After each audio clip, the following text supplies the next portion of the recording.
저는 오늘 본문의 말씀을 가지고 7대 절기에 나타난 복음, 이런 제목으로 하나님 말씀을 증거하도록 하겠습니다. 하나님께서는 모세를 통해서 율법을 주셨죠. 이 레위기의 말씀을 주셨습니다. 어떤 분들은 생각할 때 이 레위기 내용을 왜 우리가 공부해야 되는가? 우리는 신약 시대로 살아가고 있는데 그렇게 생각할 수 있지만 구약의 모든 율법은 예수 그리스도를 증거하고 있다는 거예요.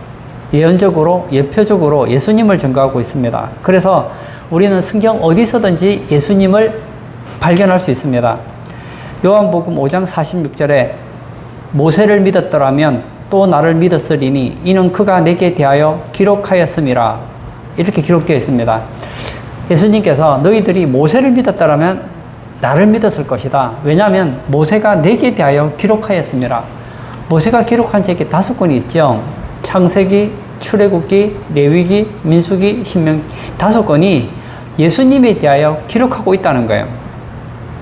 또 누가복음 24장 44절에도 또 이르시되 내가 너희와 함께 있을 때에 너희에게 말한 바 곧 모세의 율법과 선지자의 글과 시편에 나를 가리켜 기록된 모든 것이 이루어져야 하리라 한 말이 이것이라 하시고, 여기 보면 모세의 율법, 선지자의 글, 시편, 이 구약 성경을 말하거든요. 이 구약 성경이 누구를 가리키는가? 예수님을 가리킨다, 이렇게 얘기를 하고 있다는 거예요. 우리가 지금까지 레위기 내용을 1장부터 쭉 보았는데 이 레위기 내용이 복잡한 것 같지만 큰 규례가 2가지가 있습니다. 하나는 뭐냐? 5대 제사가 있고 또 하나는 7대 절기가 있습니다. 5대 제사 우리 배웠죠? 번제, 소제, 화목제, 속죄제, 속건제, 5가지 제사가 있습니다. 이 제사의 특징이 있습니다. 죄인된 인간은 하나님 앞에 바로 나아갈 수 없다는 거예요. 죄인은 함부로 하나님을 만날 수 없습니다. 하나님께 나아가기 위해서는 반드시 죄인은 피를 가지고 나아가고 그 피를 의지하여서 하나님께 나아갈 수 있다는 거예요. 이것은 죄인된 인간은 예수님의 그 보혈을 의지하여야 하나님 앞에 나아갈 수가 있고 죽어서 하나님이 계신 천국에 갈 수 있음을 가르쳐주고 있습니다. 7대 절기도 마찬가지입니다. 7대 절기, 유월절, 무교절, 초실절, 그 다음에 오순절, 나팔절, 속죄일, 장막절, 이게 7대 절기입니다. 제가 총신대학원 갈 때 이 7대 절기를 외울 때 유무초오 나속장, 이렇게 외웠던 적이 있어요. 이 유무초오 나속장, 7대 절기입니다. 이스라엘의 이 7대 절기는 1차적으로는 예수님의 누군가를 가르쳐주고 예수님의 몸된 교회가 어떻게 살아가야 되는지를 잘 가르쳐주고 있습니다. 골로새서 2장 16절과 17절에 보면 이 7대 절기를 이해하는 데 있어서 아주 중요한 구절이 나옵니다. 그러므로 먹고 마시는 것과 절기나 초하루나 안식일을 이유로 누구든지 너희를 비판하지 못하게 하라. 이것들은 장래일의 그림자이나 몸은 그리스도의 것이니라. 여기 보면 절기나 안식일은 예수님의 그림자고 실체는 예수 그리스도라고 나와 있습니다. 여기 보면 안식일이 나와 있는데 이 안식교나 이런 데서 보면 이 안식일을 굉장히 날에 대해서 굉장히 중요한 의미를 가지고 있는데 이 헬라어 원어에 보면 이 안식일이라는 단어가 직역하면 안식일들입니다. 안식이 뭐죠? 쉬는 날이잖아요. 쉬는 날들, 이런 뜻을 가지고 있단 말이에요. 따라서 어떤 구약으로 보면 이 토요일, 어떤 안식일이라는 특정한 날을 개념으로 한 것이 아니라 안식하게 하는 날들에 대한 개념이라는 것을 알 수 있다는 거예요. 그래서 이 절기라든지 안식일이라든지 이런 모든 구약에 나와 있는 율법과 규례들은 예수님을 가르쳐 주고 있다는 거예요. 고린도전서 15장 1절과 2절에 보면 형제들아 내가 너희에게 전한 복음을 너희에게 알게 하노니 이는 너희가 받은 것이요 또 그 가운데 선 것이라. 너희가 만일 내가 전한 그 말을 굳게 지키고 헛되이 믿지 아니하였으면 그로 말미암아 구원을 받으리라. 내가 너희에게 전한 복음, 이 복음이 무엇입니까? 예수님께서 우리를 위해서 행해 주신 그 복음이 대체 무엇입니까? 3절과 4절에 나와 있는데요. 내가 받은 것을 먼저 너희에게 전하였노니 이는 성경대로 그리스도께서 우리 죄를 위하여 죽으시고 장사 지낸 바 되셨다가 성경대로 사흘 만에 다시 살아나사, 요약하면 죽으시고 부활하신 것, 이것이 복음이라는 거예요. 좀 더 이 복음을 확장시키면 복음은 뭐냐? 예수님의 일생이 바로 복음이라고 말을 할 수 있어요. 복음이 무엇입니까? 예수님이 이 땅에 마리아의 몸을 가지고 성육신하신 것, 이것이 복음이고, 예수님께서 우리를 위하여 고난당하신 것, 이것이 복음이고, 예수님이 우리를 위해 죽으신 것, 이것이 복음이고, 예수님이 우리를 위해 부활하신 것이 복음이고, 예수님이 인간의 죄 문제를 해결하시고 승천하신 것, 그리고 하나님 보좌에 계신 것이 복음이고, 또 예수님께서 다시 이 땅에 강림하시는 것, 이것이 복음이고, 이 세상의 모든 죄 문제를 해결하시고 영원한 안식을 주시는 것, 이것이 바로 복음이라는 거예요. 그러면 이제 7대 절기에 대해서 한 가지 살펴보려고 합니다. 첫 번째, 유무초오 나속장. 첫 번째는 6월절입니다. 6월절. 6월절은 예수님께서 택한 백성들을 위해서 하나님의 어린 양으로서 고난당하시고 죽이심을 예표하고 있다는 거예요. 레위기 23장 5절을 볼까요? 첫째 달 14날 저녁은 여호와의 6월절이요. 유대력으로 1월 14일 저녁이 6월절이 된다는 거예요. 유대력으로는 1월이 니산월입니다. 우리 태양력으로 치면 한 3, 4월경이 되죠. 출애굽기 12장에 보면 이 6월절에 대한 규례가 나와 있습니다. 1월 14일이 되면 1년 된 수양을 준비했다가 14일이 되면 이 수양을 잡는 거예요. 그러면 수양은 고통 가운데 죽겠죠. 죽고 그 피를 문 임방과 좌우 설주에 바릅니다. 그리고 그 고기를 그날 밤에 구워서 먹어요. 그냥 먹으면, 그러니까 누룩이 없는 무교병과 선나물을 반찬으로 먹는 날이 뭐냐? 바로 6월절이라는 거예요. 그럼 이 6월절은 대체 무엇을 가르쳐 주는가? 사도 바울이 재해석을 해줘요. 고린도전서 5장 7절에 너희는 누룩 없는 자인데 새 덩어리가 되기 위하여 묵은 누룩을 내버리라. 우리의 6월절 양 곧 그리스도께서 희생되셨느니라. 우리의 6월절 양 곧 그리스도께서 희생되셨느니라. 어린 양 대신 예수님께서 희생당하신 것, 그것이 뭐라고요? 바로 6월절이라는 거예요. 원래 이스라엘의 이 절기를 보면 절기마다 어떤 특징들을 가지고 있는데 6월절이 생기게 된 배경은 하나님께서는 애굽의 노예 생활하던 이스라엘 백성들을 출애굽을 시키기를 원하셨어요. 그런데 이 애굽의 왕 바로가 안 보내줘요. 그리고 이스라엘 스스로는 그 막강한 애굽의 군대를 이기고 출애굽한다는 건 불가능했습니다. 하나님께서 모세를 통해서 10가지 재앙을 보여주셨을 때에 마지막 그 10번째 재앙이 뭐냐? 천사들을 보내서 그 애굽에 있는 모든 가정에 장자는 다 죽는 거예요. 그리고 나서 이스라엘 백성들이 출애굽을 하게 되죠. 그래서 그 날을 기념해서 6월절이라 그렇게 얘기를 합니다. 어린 양 대신 예수님께서 우리 죄를 위해 죽으심으로 우리는 죄에서 해방되고 저주에서 해방되고 마귀에게서 해방되고 지옥에서 해방되는 그날이 어떤 날이냐? 바로 예수님께서 6월절에 어린 양으로 죽으신 것을 상징해 준다는 거예요. 실제로 예수님께서 언제 돌아가셨느냐? 1월 14일에 돌아가셔요. 어떻게 돌아가십니까? 막 채찍 맞으시고 고통당하시다가 죽으시잖아요. 세상 사람들은 예수님에 대해서 이렇게 평가합니다. 예수님 누구시냐? 예수님은 정신 나간 사람. 왜 정신 나갔다고 생각하느냐면, 아니, 사람이 자기가 하나님이래요. 내가 인류의 죄 문제를 해결한대요. 이거 정신병자 아닙니까? 미쳤다고 생각했습니다. 그런가 하면 또 좋게 보시는 분들도 있죠. 예수님은 누구냐? 이제 4대 성인 중에 한 사람이다. 그런 분들도 계시죠. 여러분, 위임이라고 해서 여러분 다 좋아하지 마십시오. 저는 노벨 평화상을 받았던 그 슈바이처라는 박사가 있죠. 많은 분들이 이 슈바이처에 대해서 굉장히 좋게 얘기를 하는데 저는 슈바이처 박사를 그렇게 썩 좋아하지 않습니다. 왜냐? 슈바이처 박사가 예수님에 대해서 뭐라고 얘기했느냐? 이분이 굉장히 똑똑한 사람이에요. 의사기도 하고 또 신학자기도 하고 또 음악가이기도 하고 그래서 나중에 아프리카에 선교하러 가서 제가 볼 땐 선교도 아니지만 선교하러 가서 많은 사람들을 치료도 해주고 그리고 노벨 평화상을 받잖아요. 그런데 이 슈바이처가 예수님을 어떻게 평가했느냐? 예수는 정신병자다. 예수는 미쳤다 그랬어요. 왜 미쳤느냐? 아니, 사람으로서 자기가 하나님이고 사람으로서 자기 인간의 제 문제를 해결한다고 하니 미친 거 아닙니까? 그래서 하루는 이 슈바이처를 아주 존경하던 사람들이 슈바이처에게 얘기했습니다. 저도 당신이 믿는 예수님을 믿고 싶습니다. 했더니 슈바이처가 뭐라고 가르쳐 줬는지 아십니까? 이렇게 얘기를 해요. 그렇다면 예수를 정신병자로 믿어주십시오.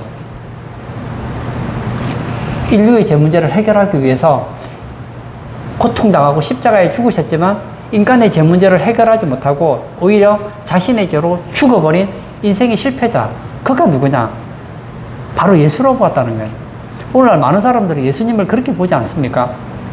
아니라는 거예요. 여러분, 우리가 예수님을 바로 믿으려면 나의 지정의를 포기하는 것이 절대적으로 필요합니다. 여러분, 복음은 우리의 상식으로 맞지가 않아요. 한번 제가 상식적으로 한번 얘기해 볼게요. 제가요, 사람이지만 저는 평범한 사람이 아닙니다. 저는요, 아버지 없이 태어났어요. 제가 누군지 아십니까? 저는요, 태초의 상고예요. 나는 원래 하나님이에요. 이 천지 만물을 내가 다 지었고 나는 아브라함이 있기 전부터 내가 있었습니다. 그리고 저는 고통을 당합니다. 여러분이 죄 때문에 당합니다. 그리고 난 죽을 겁니다. 여러분이 제 문제를 해결하기 위해 죽을 겁니다. 그 죽었어요. 믿어집니까? 저는 미친 인간이죠. 그런데 예수님은 아니라는 거예요. 여러분, 우리가 예수님을 믿을 때 인간의 상식적으로 신앙생활을 하려면 못 믿어요. 아니, 어떻게 예수님이 남자 없이 태어날 수가 있는가? 아니, 어떻게 사람이 하나님일 수가 있는가? 인간이 십자가에 죽었는데 왜 인간의 제 문제가 해결되는가? 이게 인간의 상식으로, 이성으로만 생각하면 받아들여질 수 없는 숙제란 말입니다. 신앙생활은 어떻게 시작되느냐? 예수님께서 이렇게 말씀합니다. 나를 따라오려거든 자기를 부인하고 자기 십자가를 지고 나를 따를 것이다. 자기를 부인한다는 것이 무엇입니까? 예수님의 생각과 내 생각이 충돌되면 포기하라는 거예요. 왜 신앙생활을 하는데 사람들이 신앙생활을 잘 못할까요? 예수님을 믿는다고 하지만 내 생각이 너무 많은 거예요. 예수님은 단 한 번도 인생을 살면서 후회한 적이 없는 분이십니다. 거기에 반해서 인간은요, 인간의 이성이라는 것이 얼마나 보잘것없는지 몰라요. 제가 어린 시절에 제 나름은 굉장히 제 이성적으로는 참 옳다고 생각했던 것들이 많았어요. 근데 세월이 지나놓고 보니까 그때 제가 살았던 삶이 너무 후회가 많아지는 거예요. 그리고 20대 때 제가 살았던 삶을 돌이켜보니까 저는 진짜 잘 살려고 했는데 지금 제 나이가 돼서 돌아보니까 후회가 굉장히 많은 거예요. 인간의 이성은 불완전하다는 거예요. 여러분, 이성적으로 불완전하지 않는 분은 한 분밖에 없습니다. 예수님밖에 없어요. 신앙이란 무엇인가? 나의 이성을 예수님의 이성 앞에 내려놓는 거예요. 예수님의 뜻 앞에 나의 뜻을 항복하는 거예요. 예수님께서 십자가에서 고통당하고 죽으셨다면 우리는 어떻게 해야 됩니까? 십자가에 나의 의지를 주게 돼요. 자신을 부인하고 자기 죄에 대해서 죽어야 된다는 거예요. 두 번째는 무교절입니다. 무교절은 정월 14일 저녁부터 21일까지 7일 동안 지내는 절기가 바로 무교절입니다. 이때는 누룩 없는 떡을 먹습니다. 근데 누룩은 성경에서 어떤 의미를 가지고 있느냐면 죄를 상징하고 부패를 의미합니다. 이 유월절을 지킨다는 것은 성도의 입장에서 보면 죄를 벗어나서 거룩한 삶을 산다는 것이고, 예수님을 중심으로 생각해 보면 예수님은 부패하지 않는다는 것을 가르쳐주고 있습니다. 예수님은 유월절이 어린 양으로 우리를 위해 죽으시지만 섞거나 부패하지 않으신다는 것을 가르쳐주고 있습니다. 사도행전 2장 31절에 미리 본고로 그리스도의 부활을 말하되 그가 음부에 버림이 되지 않고 그의 육심이 썩음을 당하지 아니하시리라 하더니, 사람이 죽지요. 죽고 무덤에 들어가는 순간부터 부패하기 시작합니다. 죽는 순간부터 썩지요. 그런데 예수님은 썩지 않더라는 거예요. 사도 베드로는 다윗의 말을 인용해서 이렇게 얘기했습니다. 예수 그리스도는 십자가에 못 박혀 죽으셨어도 음부의 버림을 당하지 않고 육신이 썩지 않으셨다. 이게 뭐라고요? 무교절이라는 거예요. 예수님은 죽으셨지만 썩지 않으셨다. 이것이 바로 무교절의 의미라는 거예요. 그럼 세 번째는 초실절입니다. 초실절은 예수님께서 왜 썩지 않는가 그 이유를 가르쳐 주고 있습니다. 예수님께서는 부활하시기 위해서 썩으면 안 되는 거예요. 이 초실절은 예수님께서 부활의 첫 열매를 예표하는 거예요. 레위기 23장 10절에서 11절 제가 또 읽겠습니다. 이스라엘 자손에게 말하여 이르라. 너희는 내가 너희에게 주는 땅에 들어가서 너희의 곡물을 거둘 때에 너희의 곡물의 첫 이삭 한 단을 제사장에게로 가져갈 것이요 제사장은 너희를 위하여 그 단을 여호와 앞에 기쁘게 받으심이 되도록 흔들되 안식일 이튿날에 흔들 것이며, 여기 보면 안식일 이튿날에 흔들 것인다. 흔들다는 것은 제사방법 중에 요제죠, 요제. 안식일 이튿날 주일에 흔들라는 거예요. 근데 다시 보면 곡식의 첫 이삭 한 단을 제사장에게로 가져갈 것이요. 이스라엘 백성들은 10월과 11월이 되면 보리와 밀을 심습니다. 그러면 12월과 1월에 비가 오고 싹이 나고 4월이 되면 추수를 하게 됩니다. 그럼 추수를 가장 먼저 하는 것이 바로 보리 추수를 하게 되는데, 그 보리 추수를 해서 첫 이삭을 바치는 그 절기가 뭐냐? 바로 초실절이라는 거예요. 사도 바울은 고린도전서 15장 20절에 그러나 이제 그리스도께서 죽은 자 가운데서 다시 살아나사 잠자는 자들의 첫 열매가 되셨도다. 초실절은 첫 열매를 하나님께 드리는 그 절기가 바로 초실절인데, 예수님께서는 잠자는 자들의 첫 열매가 되셨다고 했습니다. 예수님께서 부활하신 것은 잠자는 자, 예수님이 볼 때는 잠자는 자들이고 세상 사람들이 볼 때는 죽은 자들이에요. 죽은 자들의 첫 열매가 되었다는 거예요. 한 번 죽으면 끝이죠. 그런데 예수님은 죽었는데 부활했습니다. 영원히 죽지 않는 불사의 몸이 됩니다. 이것은 우리에게 무엇을 가르쳐 줍니까? 예수님께서 첫 열매라는 것은 보리 추수를 하면 알지만, 보리 추수를 하면 그때부터 계속 추수가 나오는 거 아닙니까?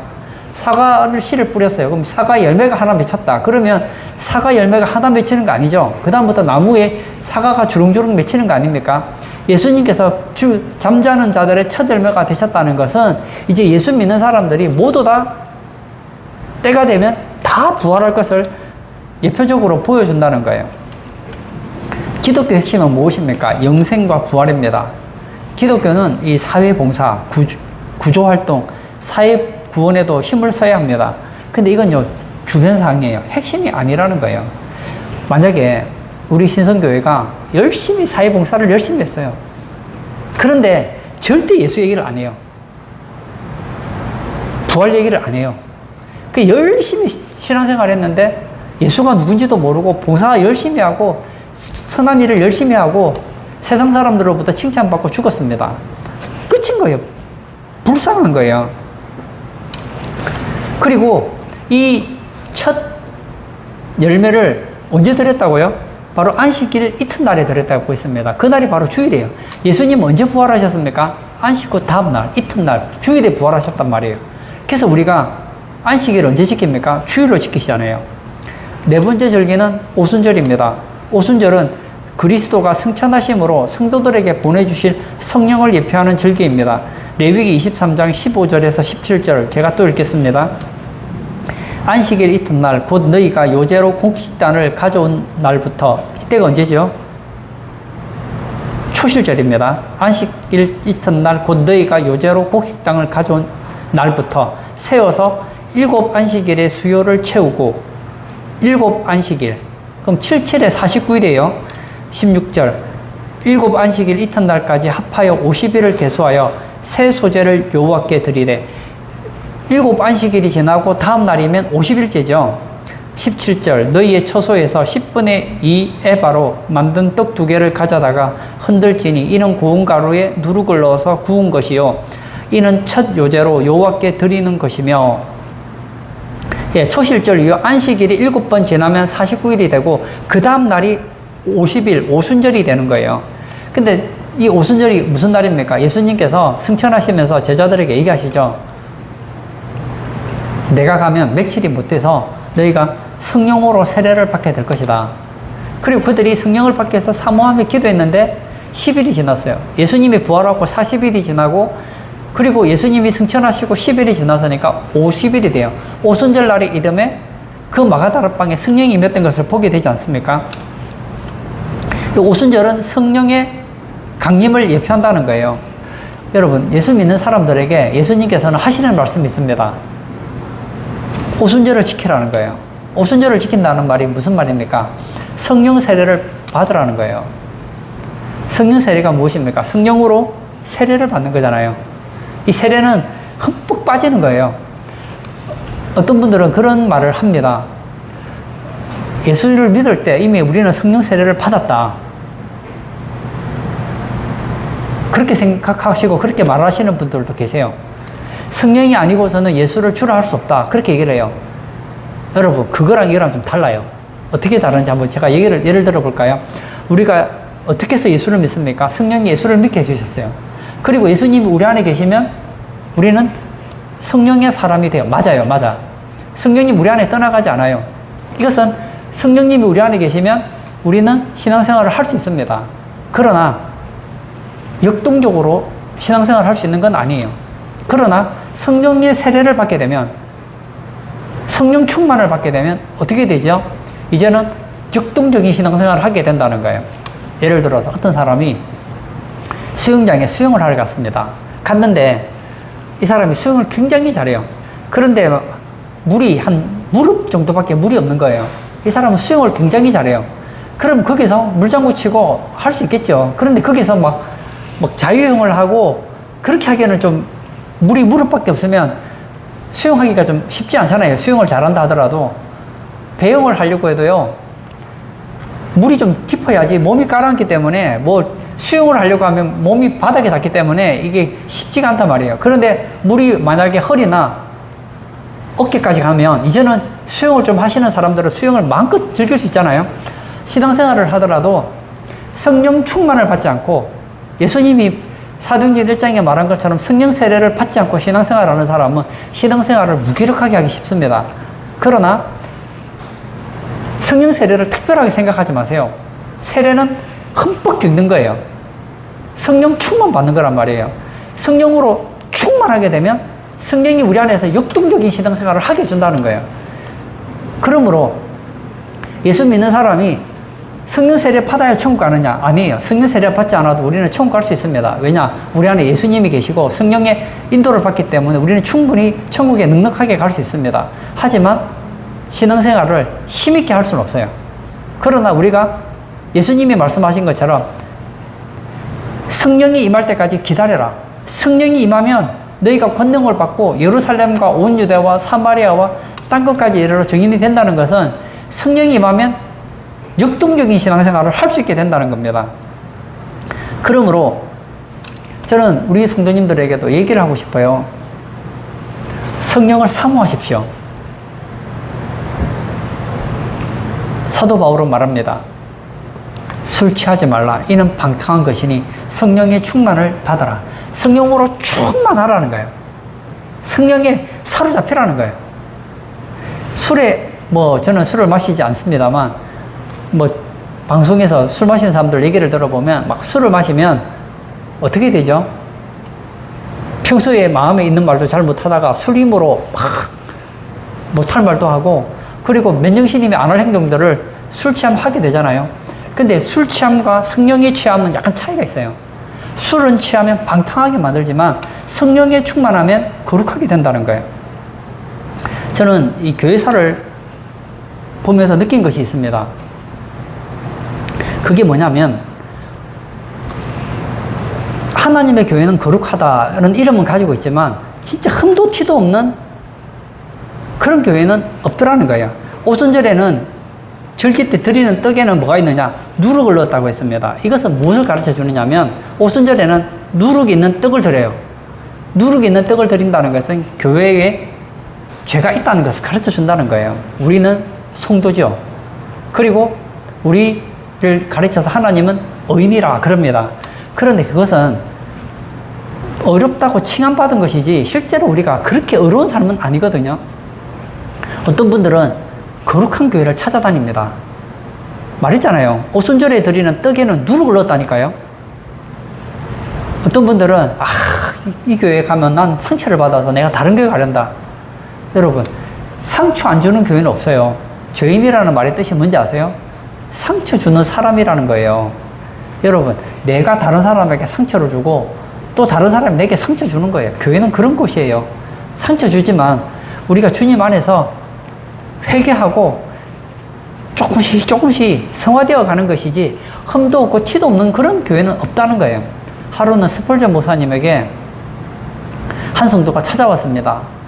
제가 교회를 다니고 있는데 너무 상처를 많이 받았다는 거예요. 그래서 저는 이렇게 불완전한 교회 말고 완전한 교회, 완전 거룩한 교회, 그리고 남에게 상처도 주지 않고 의로운 그런 교회가 있으면 좀 소개해달라고 했더니 스펄전 목사님이 이런 얘기를 했다고 하죠. 그런 교회는 없습니다. 그리고 만약 그런 교회가 있다면 당신은 가지 마십시오. 당신이 그 교회 가는 순간 그 교회는 더 이상 거룩한 교회가 되지 않습니다. 왜냐하면 당신 때문에 다른 사람이 상처를 받기 때문입니다. 그런 얘기를 했다는 거예요. 제가 4가지 지금 절기를 얘기했거든요. 유월절, 무교절, 초실절, 오순절. 유월절은 예수님이 우리를 위하여 고난당하시고 죽임당하는 것. 무교절은 예수님이 죽으셨지만 부패하지 않으셨다. 그러니까 유월절과 무교절은 같은 날이에요. 같은 날. 14일에 한단 말이에요. 그러니까 유월절과 무교절 하나인 거예요. 예수님께서 우리를 위해 고난당하시고 죽임을 당하는 것을 가르쳐주고 있다면 초실절은 예수님께서 부활하신 것을 보여준다는 거예요. 그리고 오순절은 성령으로 말미암아서 역동적인 신앙생활을 하도록 예수님께서 우리에게 성령을 보내주시는 것을 가르쳐주고, 오순절을 통해서 교회가 태동이 되었지만 그럼에도 불구하고 교회는 여전히 누룩이 있다는 거예요. 죄가 있고 부패가 있고 약한 부분들이 있다는 것입니다. 5번째는 나팔절입니다. 나팔절은 7월 1일이에요. 민수기 10장 1절과 2절에 보면 이 나팔절에 대해서 이렇게 얘기를 하고 있습니다. 여호와께서 모세에게 말씀하여 이르시되 은나팔 둘을 만들되 두들겨 만들어 그것으로 회중을 소집하며 진영을 출발하게 할 것이라. 여기 보면 나팔절은 말 그대로 나팔을 부는 절기예요. 한마디로 말하면 이날은 필이나 다른 악기를 불면 안 되고 오직 나팔만 불어야 되는 거예요. 근데 이 나팔절에는 나팔을 부를 때 어떻게 부르냐면 은나팔 둘을 만들어서 은나팔 둘로 부르라는 거예요. 여기 성경에서 나와 있는 이 은이라는 단어는 이 구속, 속전의 그런 의미가 있습니다. 그래서 나팔을 분다는 것은 어떤 의미를 가지고 있을까요? 이것은 예수님에게도 적용시킬 수 있고 우리에게도 적용시킬 수 있는데, 예수님에게 적용시키면 예수님께서는 다시 오신다는 거예요. 보세요. 예수님께서 이 땅에 사람으로 오셨어요. 고난당하시고 죽임을 당하시고 부활하시고 승천하시 하나님 보좌 우편에 계시죠. 그리고 예수님께서 다시 오십니다. 그날을 기념하는 절기가 뭐예요? 나팔절이에요. 천사장의 호령과 하나님의 나팔로 예수님께서 이 땅에 강림하신다고 성경은 가르쳐주고 있어요. 예수님이 다시 오시는데 그때 나팔을 불게 된단 말이에요. 그 나팔을 부는 그날을 기념하는 것이 나팔절이에요. 근데 예수님께서 오시면 예수 믿는 사람에게는 이게 복음이 돼요. 이제는 더 이상 고난은 없어요. 이제 신앙생활을 여러분 잘할 건지 못할 건지 고민 안 하셔도 돼요. 이제는 진짜 멋진 신앙생활을 하게 돼요. 그런데 예수님이 오실 때 예수 믿지 않는 사람들에게는 화가 있습니다. 그럼 이거 우리에게 적용시키면 뭘까요? 이 세상을 살아가는 동안 우리는 나팔을 불어야 된다는 거예요. 나팔은 하나가 아니고 2개입니다. 똑같이 생긴 나팔 2개를 부른다는 것은 무엇을 가르쳐 주느냐면 이 복음에는 2가지 양면선이 있다는 거예요. 똑같은 복음이지만 이것이 전파되면 2가지 뜻이 있다는 거예요. 하나는 복음을 받아들이는 사람, 예수님이 사람을 위해서 이 땅에 사람으로 오셨다. 예수님이 인간의 죄를 위해 고난당하셨다. 예수님이 죽임을 당하셨다. 예수님이 죄 문제를 해결하셨다. 하나님 보좌 우편에서 우리를 위해 기도하고 계신다. 그리고 주님이 다시 오시면 이 땅의 모든 죄를 청산하시고 천년왕국을 이루시고 영원 세계를 만들어 주신다. 이것을 믿는 사람은 복음이 되는 거예요. 우리가 그 동참하게 되는 거예요. 그런데 농담하고 있네. 거짓말하고 있네. 받아들이지 않는 사람은 어떻게 됩니까? 그 사람들에게는 저주가 된다는 거예요. 한 종류의 사람은 제사함을 받고 영생을 얻지만 한 종류의 사람은 죄용서함을 받지 못하고 영원한 지옥불에 던져지는 것이 바로 나팔절에 두 은나팔이 가르쳐주는 교훈이라는 것입니다. 여섯 번째는 속죄일입니다. 레위기 23장 27절 제가 또 읽겠습니다. 일곱째 달 여러 날은 속죄일이니 너희는 성회를 열고 스스로 괴롭게 하며 여호와께 화제를 드리고 제가 이전에 레위기 16장에서 속죄일에 대해서 설교를 한 적이 있었습니다. 제가 한마디로 요약하자면 이 속죄일이 되면 대제사장이 염소 2마리를 취합니다. 한 마리를 가지고 죽여요. 그리고 지성소에 그 피를 뿌립니다. 그러면 백성들이 1년 동안 지은 죄가 다 용서를 받습니다. 그리고 나머지 한 마리는 안수한 후에 광야로 내보냅니다. 이 염소를 아사셀 염소라 그럽니다.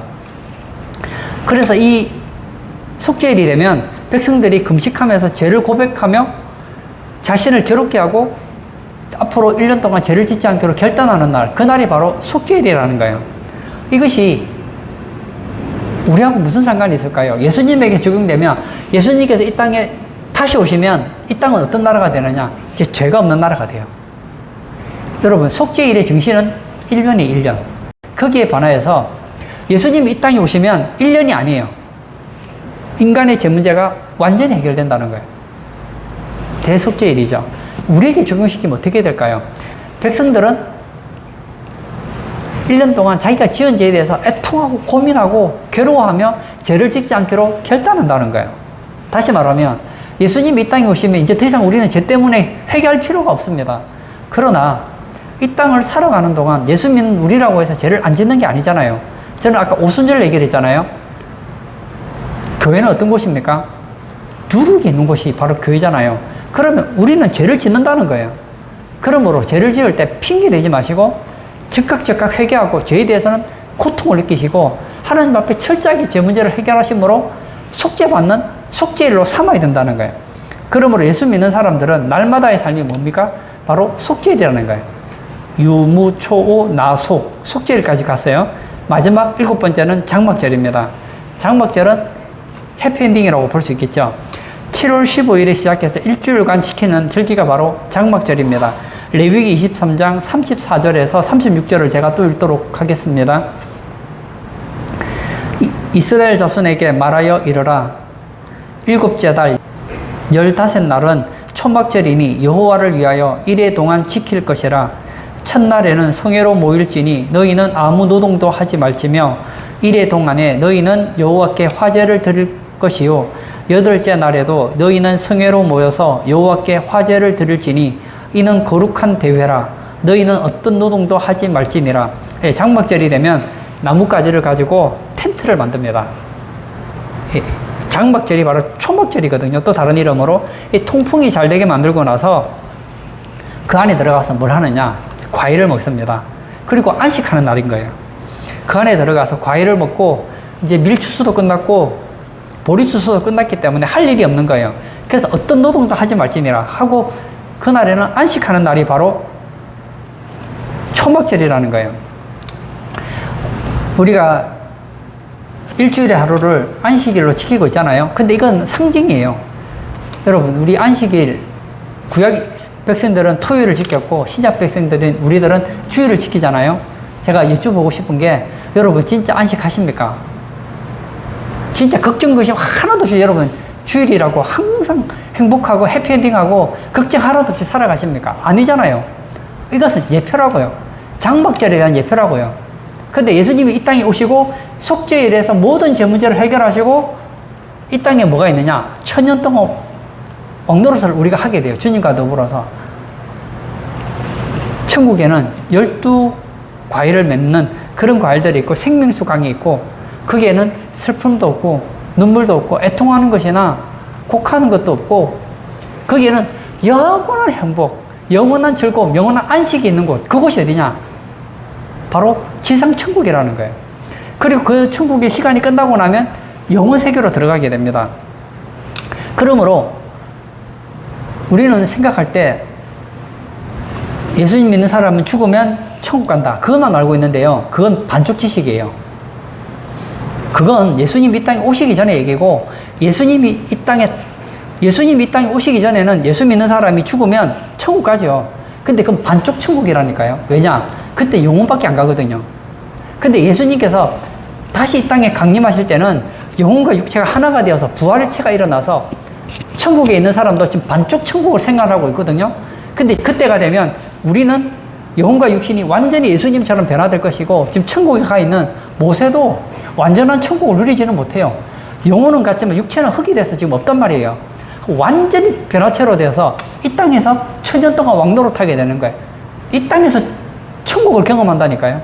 그리고 나서 그 시간이 끝나고 나면 영혼 세계가 되는데, 성경은 그 영혼 세계에 대해서는 설명을 해주지 않기 때문에 얼마나 좋은지는 잘 모르겠어요. 그러나 제가 생각할 때 우리가 생각하는 것보다 억만 배는 더 행복할 것 같아요. 결론을 짓고자 합니다. 이스라엘의 7절기는 예수 그리스도의 복음을 그림처럼 보여줍니다. 자, 보세요. 6월절. 6월절을 지키려면 양이 있어야 되죠. 그러면 어미 양이 새끼 양을 낳아야 되는 거 아니에요. 양이 없는데 어떻게 양을 잡을 수 있겠어요. 마찬가지로 6월절을 지키기 위해서 어린 양, 6월절 양 대신 예수님께서는 어떻게 하십니까? 6월절 양이 되시기 위해서 이 땅에 사람으로 오셨습니다.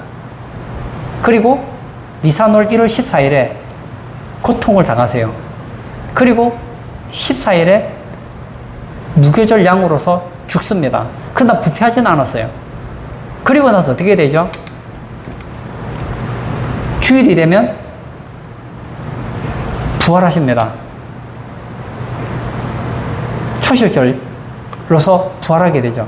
그리고 나서 예수님께서는 승천하십니다. 승천하시면서 우리에게 뭘 보내주십니까? 성령을 보내주시겠다고 약속하셨어요. 이제 우리는 성령 안에서, 예수님은 보이지 않지만 성령 안에서 예수님은 우리와 함께 동행하시고 우리에게 능력 있는 삶을 살도록 해주십니다. 그리고 때가 되면 땅끝까지 복음이 전파되고 나면 주님은 다시 오십니다. 나팔절, 천사장의 호령과 하나님의 나팔 소리로 예수님께서 천군 천사들과 함께 부활하고 이 땅에 있는 우리들은 변화되어서 예수님과 같은 부활체로서 부활에 동참하게 됩니다.